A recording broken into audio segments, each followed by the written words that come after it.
മലയാള സിനിമയെക്കാളും കഷ്ടമാണ് സീരിയലിലെ പ്രശ്നങ്ങൾ, പല പ്രശ്നങ്ങൾ. സെക്ഷൽ അബ്യൂസ് മാത്രമൊന്നുമല്ല, അതല്ല ഞാൻ പറയുന്നത്. ശമ്പളം ചോദിച്ചാൽ നാളെ നിങ്ങളുടെ സ്ഥാനത്ത് വേറെ ആളും പഠിക്കാൻ ഒരു സംവിധാനം വെക്കണോ? പഠിക്കണം, തീർച്ചയായിട്ടും പഠിക്കണം. അതാണ് ഞാൻ പറയുന്നത്.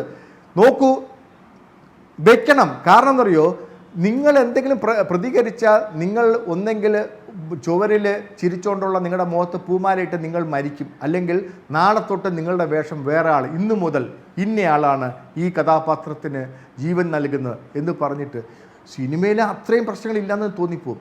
ആ രീതിയിലാണ്. പിന്നെ നിർമ്മാതാക്കൾ, സീരിയലിലെ നിർമ്മാതാക്കൾ അനുഭവിക്കുന്ന പ്രശ്നങ്ങൾ 95-ലും 2000-ലൊക്കെ ഉണ്ടാക്കിയ മിനിമം സിനിമയിലാണെങ്കിൽ ക്ലീൻ ആയി വെട്ടും, എപ്പിസോഡിന്റെ പ്രതിഫലമാണ് അല്ലേ? കൊള്ളാം. ഇവിടെ ശ്രീ മഹേഷ് സംസാരിക്കുന്ന സമയത്ത് ഒരു കാര്യം സൂചിപ്പിക്കുകയുണ്ടായി. സീരിയൽ രംഗത്തുള്ള സ്ത്രീകളുടെ പ്രശ്നങ്ങൾ. തീർച്ചയായിട്ടും അവർ വനിതാ കമ്മീഷനെ സമീപിച്ചിരുന്നു.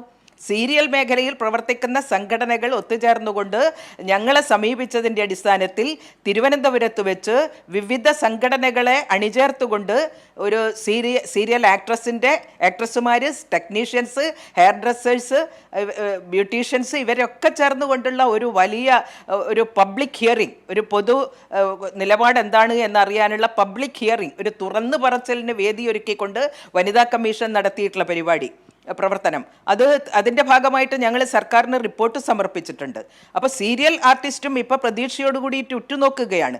സിനിമാ രംഗത്തെ പ്രശ്നങ്ങൾ പഠിച്ച് റിപ്പോർട്ട് സമർപ്പിച്ചിട്ടുള്ള പശ്ചാത്തലത്തിൽ ഞങ്ങളുടെ പ്രശ്നങ്ങളുമുണ്ട്. ഞങ്ങളുടെ തൊഴിൽ മേഖലയിലും പരാതി പരിഹാര സംവിധാനമില്ല, വനിതാ കമ്മീഷൻ്റെ ഇടപെടൽ ഉണ്ടാവണം എന്നാവശ്യപ്പെട്ടുകൊണ്ട് ഞങ്ങളെ സമീപിച്ചിട്ടുണ്ട്.